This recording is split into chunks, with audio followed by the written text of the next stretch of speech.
We have news that the Accra Mall Ceiling has broken open, leaving a wide cave-like entrance in the shop. Now, the ceiling of the prevalent game shop at the Accra Mall, located on the Spintex Road adjacent to the Taba motorway, collapsed this morning.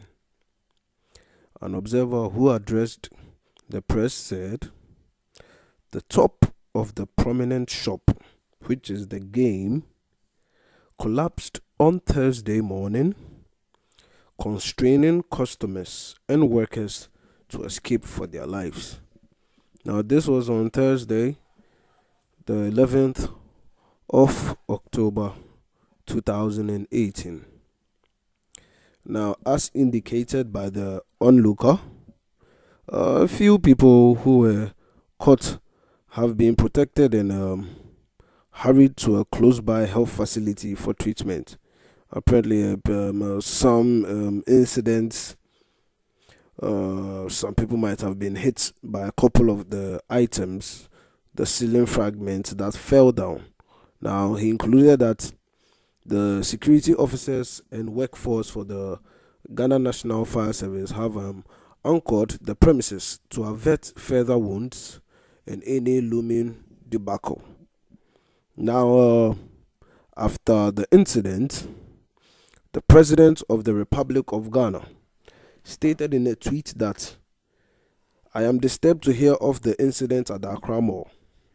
Let us all work together to improve our maintenance culture, speedy recovery to the injured.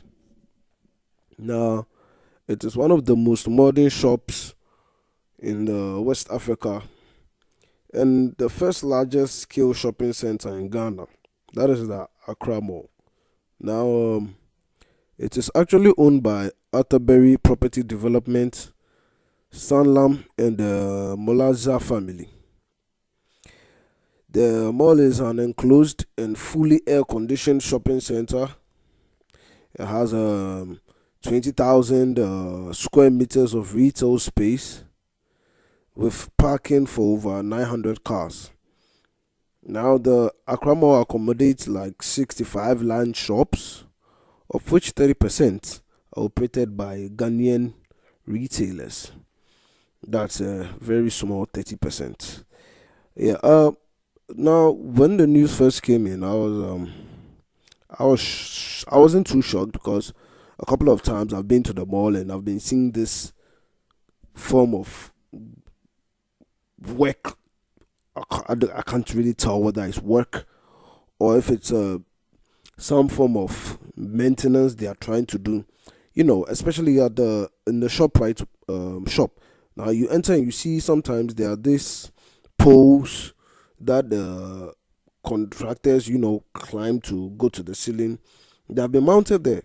And sometimes you see the ceiling open with all those electric lights and roofs and stuff. And you sometimes wonder what's happening. Because to me, I'll be thinking when such things are ongoing, the shop wouldn't be open for use. But there are times where I've gone there and then I've seen the shop is being used and those things are ongoing. Now, this was not even the case. This one was not a work being done. This was not the fact that there was maintenance being done, or probably there was something that was supporting it that fell off. It was just a normal ceiling like it's supposed to be. And, from nowhere, there was a sound. The next thing we know, the ceiling drops in. A couple of people got injured and people start running away. That sort of stuff. It's quite appalling and sad to hear, especially with the fact that the Accra Mall is actually one of the biggest, if not the biggest mall in the country. Now, we all know, matter of fact, most of us go there to shop, and those of us who don't go there to shop go there to window shop. Especially these youngsters who have come around, most of them from high school, some in the universities. They just go there to, take a glance at things, items, machines, phones, etc. Now, if we have something like this happening, we have got to be very careful. Do you understand what I'm saying?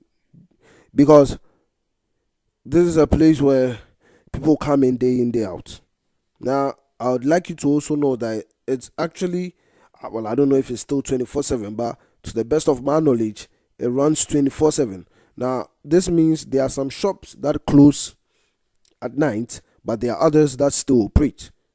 So, no matter what time it is, when you go to the mall, you're still going to meet a couple of people or a couple of shops open. And there's life there because it's 24/7, and this makes room for different types of people, to go in, go out, do their stuff. Now, I'd first like to speak about maintenance because that's something that Ghana has been struggling with. Maintenance culture. Now, when we talk about maintenance, what should come into your mind should not be repairing or seeing to an issue when it goes wrong. That's the mistake we make as Ghanaians. We often like to wait till it's gone, till it's bad, before we probably start to, see to the problem. Now, when you talk of maintenance, you're talking about seeing to the problem when there is no problem. Now, I'll break it down. Just hold on for a second. You see, with maintenance, you don't wait for it to become a problem before you see to it. With maintenance, you don't wait till the ceiling breaks open before you get it patched. With maintenance, there's supposed to be a check, a system of checks, a regulatory check system, whereby at a periodic interval, you go through the system, the fiber of what holds the unit, of what holds the infrastructure, to see if there might be any faults, anything lacking, anything corroding, anything breaking off that you might see to. Now, I spoke to my producer earlier this morning, and he was saying the same thing, that we have a problem with maintenance. Look, there are times where we could have avoided certain mishaps, certain injuries, certain troubles if we had taken the time to go through maintenance. Now, I don't know what's going to happen to those people who have gotten themselves injured. Probably just came to shop, probably were helping someone out, probably have been sent on an errand and have landed themselves in the hospital.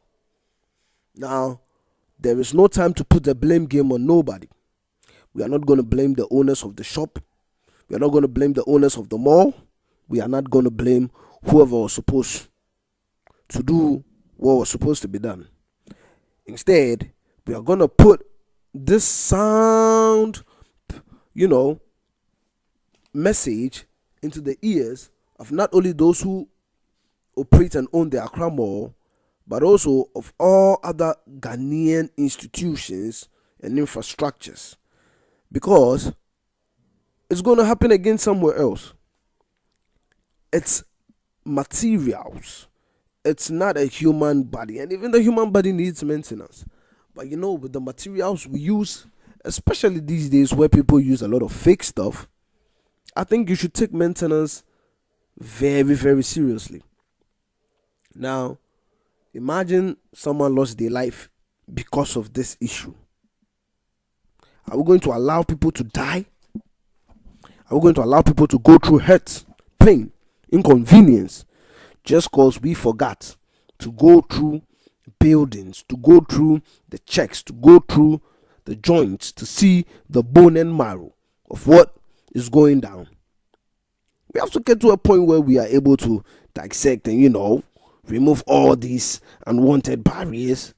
We cannot be going on like this all the time and giving news to people like us to come talk about. You understand what I'm saying? You see, we have reached that point where, as Ghanaians, we have to look forward. Now, if we are able to jump over this leap in our culture is going to put us a lot forward. This is what I'm saying. You never know. Maybe the person who was passing under that ceiling before it broke down was supposed to be the next president of Ghana. Who knows what's going to happen to that person? Now we have lost, or we've had our future president being injured. Who knows? The person who was working under the ceiling, supposed to be the next road contractor, who's supposed to be the next person who's going to help us build better roads. Now we've had that person injured. You get the point at which I'm driving at.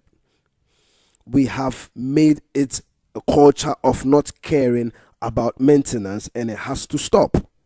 No, seriously, it has to stop. And if you are someone who's serious and you've paid close attention to what I'm saying, you would realize that I'm not putting blame on nobody. No, we are not doing that. We are not blaming nobody. Instead, we are looking at ways to come out of that culture, to come out of that backwardness and move forward. Now, these are some suggestions. Every 3, 4, or 5 months, there should be a check system on infrastructure. You are checking to see if there are any leaks. You are checking to see if iron rods are corroding. You are checking to see if any metal fragments are corroding. You are checking to see if any wooden piece, any door, any cupboard is denting, is wrenching. You are checking to see if the locks are intact. You are checking the WCs, the water closets, the washrooms. You are checking everything. You are checking the ground on which we walk on. We are checking the ground where we park our vehicles. This way, when you check, you would have at least one step forward, because there's a problem here and there's a problem there. So that before that problem materializes into something serious or something dangerous, we would have cured it. And it's as simple as that. This is the reason why people in the foreign countries, and I hate to compare Ghana to other countries, but that's the only thing we are going to do that is going to put us there. Now, they have this system in place whereby they check all the time. Now, you would notice that when you hear news about these foreign people or about people in Europe and stuff going through certain traumatic situations, it's normally natural ones. You'll never hear that a ceiling has caved in on somebody. No, maybe you hear about a hurricane, or you probably hear about some earthquake or something.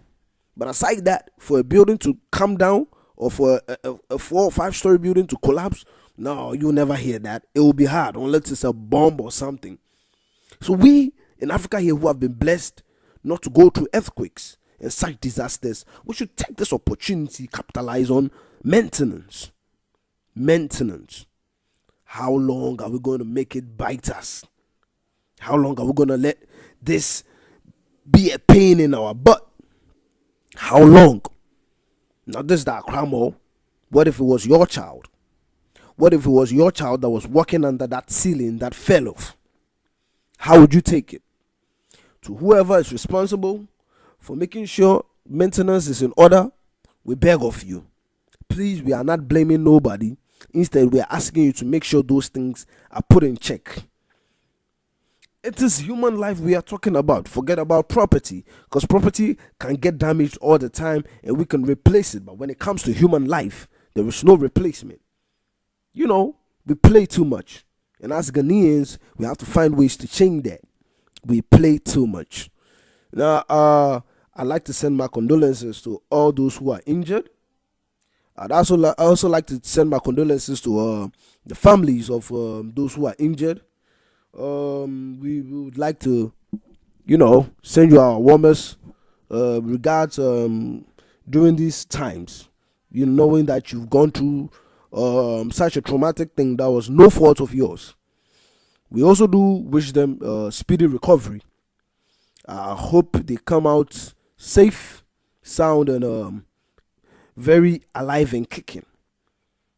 We would also like to send a little bit of warning. It should not be seen as a warning, but to ginger us to take things more seriously. It is very serious, and we've reached a point where if we don't take care, we'll continue reporting such news in our country. We are this, we are that. Come on, we cannot keep on doing this. There are better ways, and it starts with you and me. It starts with maintenance. Let's change Ghana. Let's make Ghana a better place. Thank you for listening. Do well to subscribe, like, and comment on the video. Follow our other news outlets on our webpage, www.ghananewsbase.com. Have a nice day. And remember, maintenance is important. Thank you.